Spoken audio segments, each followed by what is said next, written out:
Concept লাৰ্ণিংলৈ সকলোকে স্বাগতম জনাই আজিৰ ভিডিঅ'টোত আলোচনা কৰিবলৈ ওলাইছোঁ অনুবাদ সাহিত্যৰ অন্তৰ্গত প্ৰথম অধ্যায় অনুবাদ সাহিত্যৰ পৰিচয়। এই ভিডিঅ'টোৰ জৰিয়তে আমি কেনেকৈ দীঘলীয়া পাঠ এটা সংক্ষিপ্ত ৰূপত নোটছ বনাই পঢ়িব পাৰোঁ আৰু তাক কেনেকৈ অতি সহজত মনত ৰাখিব পাৰোঁ সেই সম্পৰ্কে জানিবলৈ সক্ষম হ'ব। পাঠটো সম্পূৰ্ণকৈ পঢ়ি ল'ব আৰু তাৰে মূল কথাখিনি সংক্ষিপ্ত ৰূপত এইদৰে লিখি ল'ব পাৰে। অনুবাদৰ লক্ষ্য সম্পৰ্কে লিখিবলৈ হ'লে এই কথাখিনি মনত ৰাখিব। ১ নম্বৰত কোনো তথ্য বিষয়বস্তু তথা পাঠ ভিন্ন ভাষী মানুহৰ মাজত গ্ৰহণযোগ্য বোধগম্য আৰু উপলব্ধ কৰি তোলা।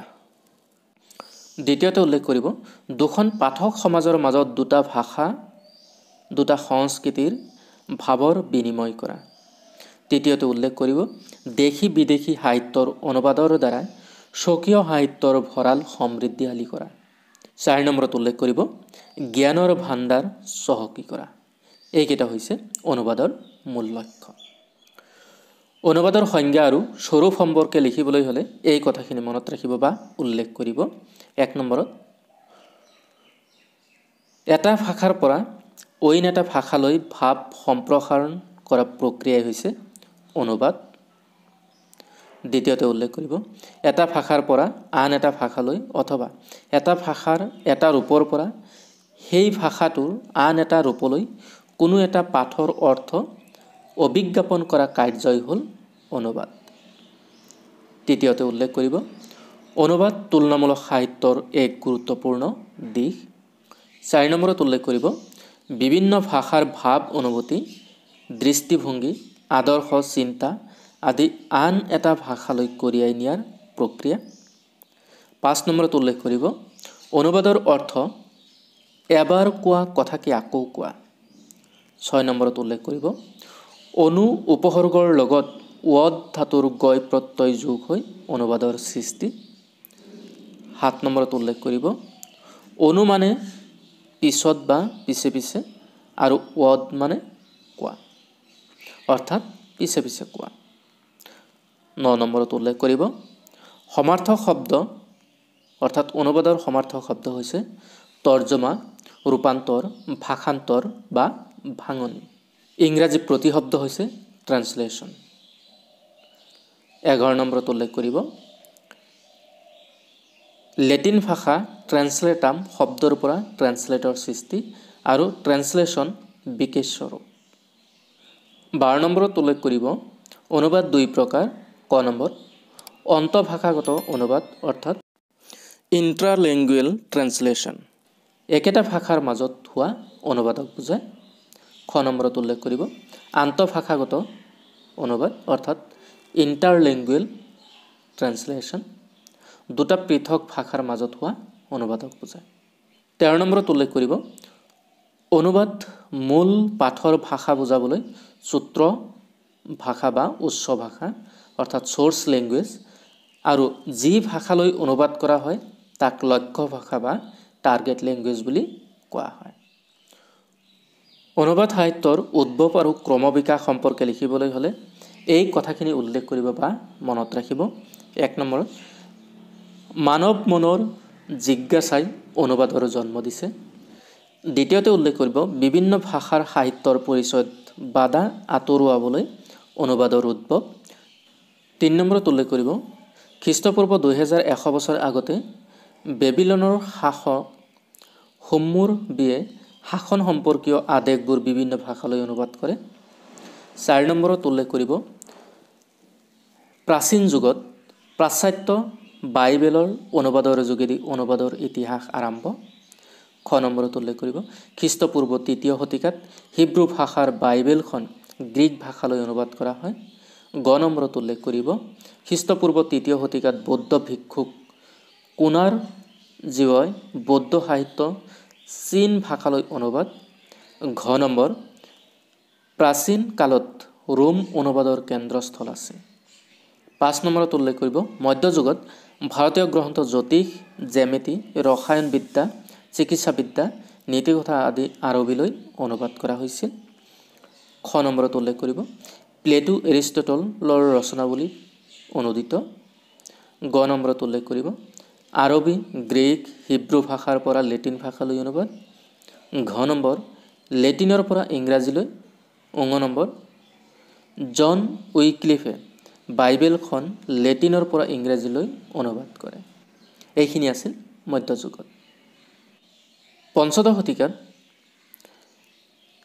প্লেটোৰ কৰ্মৰাজি লেটিন ভাষালৈ অনুবাদ হৈছিল ইংৰাজী গদ্য সাহিত্য অনুবাদ আৰম্ভ ইংলেণ্ডৰ বিভিন্ন ধৰ্মীয় গ্ৰন্থ অনুবাদ কৰা হৈছিল 7 নম্বৰত উল্লেখ কৰিব ষষ্ঠ শতিকাত বাইবেলখন ডাচ ভাষালৈ 1526 চনত ফৰাচী ভাষাত 1528 চনত স্পেনিছ ভাষাত 1569 চনত অনুদিত হৈছিল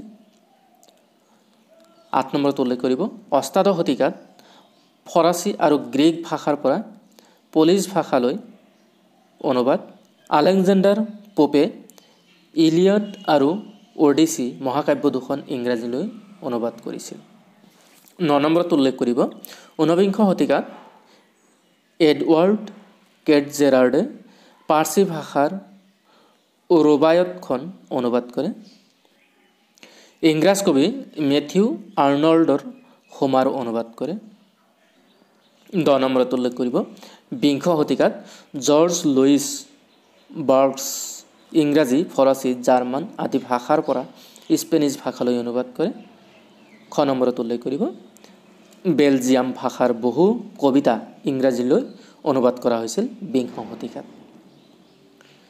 11 নম্বৰত উল্লেখ কৰিব একবিংশ শতিকাত ইণ্টাৰনেটৰ জৰিয়তে যন্ত্ৰ অনুবাদে মানৱ অনুবাদৰ ঠাই লয় এই কথাখিনি অনুবাদ সাহিত্যৰ উদ্ভৱ আৰু ক্ৰমবিকাশ সম্পৰ্কে উল্লেখ কৰিব পাশ্চাত্য অনুবাদ সাহিত্যৰ বৈশিষ্ট্য 1 নম্বৰত উল্লেখ কৰিব প্ৰাচীনতম নিদৰ্শন প্ৰস্তৰ লিপিত খোদিত দ্বিতীয়তে উল্লেখ কৰিব বাইবেলৰ অনুবাদৰ যোগেদি অনুবাদৰ ইতিহাস আৰম্ভ তৃতীয়তে উল্লেখ কৰিব বিশ্বৰ প্ৰসিদ্ধ গ্ৰন্থ বিভিন্ন ভাষালৈ অনুদিত চতুৰ্থতে উল্লেখ কৰিব প্ৰাচীন যুগত ধৰ্মীয় পাঠৰ অনুবাদ পঞ্চমত উল্লেখ কৰিব একবিংশ শতিকাত যন্ত্ৰ অনুবাদ ষষ্ঠত উল্লেখ কৰিব মধ্যযুগত ধৰ্মীয় পাঠৰ লগতে বৈজ্ঞানিক দাৰ্শনিক পাঠৰ অনুবাদ সপ্তমত উল্লেখ কৰিব ঊনবিংশ শতিকাত সাহিত্যৰ বিভিন্ন পাঠৰ অনুবাদ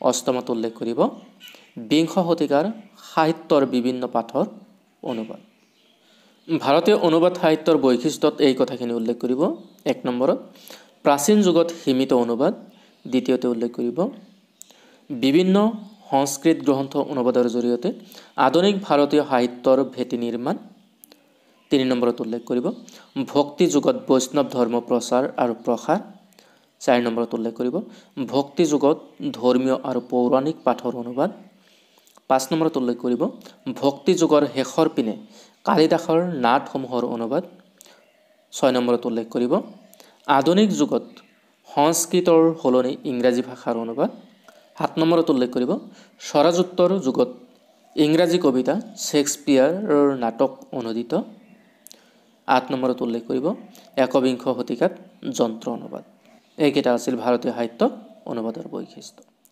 ভাৰতীয় অনুবাদ সাহিত্যত এই কথাখিনি উল্লেখ কৰিব 1 নম্বৰত প্ৰাচীন যুগত আন্তঃভাষিক অনুবাদ পৰিলক্ষিত যেনে ব্ৰাহ্মণ উপনিষদ পুৰাণ আদি দ্বিতীয়তে উল্লেখ কৰিব মধ্যযুগত পাৰ্চী ভাষালৈ অনুবাদ যেনে বাইৰাম খাই বাবৰনামা লিখিছিলে বা অনুবাদ কৰিছিলে 3 নম্বৰত উল্লেখ কৰিব ভক্তি যুগত বৈষ্ণৱ ধৰ্মৰ প্ৰচাৰ আৰু প্ৰসাৰ যেনে ৰামায়ণ মহাভাৰত বেদ গীতা পুৰাণ উপনিষদ আদি ভাৰতীয় প্ৰান্তীয় ভাষাত অনুদিত 4 নম্বৰত উল্লেখ কৰিব ভক্তি যুগৰ শেষৰ ফালে বিভিন্ন ভাষালৈ অনুদিত 5 নম্বৰত উল্লেখ কৰিব ঊনবিংশ বিংশ শতিকাত কালিদাসৰ ৰঘুবংশম অভিজ্ঞান শকুন্তলম শূদ্ৰকৰ মৃচ্ছ কটিকম নাটক প্ৰান্তীয় ভাষাত অনুদিত 6 নম্বৰত উল্লেখ কৰিব বিংশ শতিকাত শেক্সপিয়াৰৰ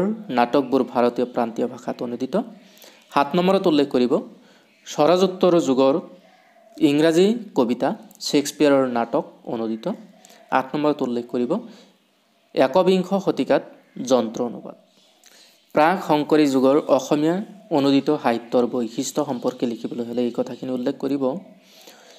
1 নম্বৰত অসমীয়া অনুবাদ সাহিত্যৰ আৰম্ভণি। দ্বিতীয়তে উল্লেখ কৰিব ৰামায়ণ মহাভাৰত পুৰাণৰ অনুবাদ।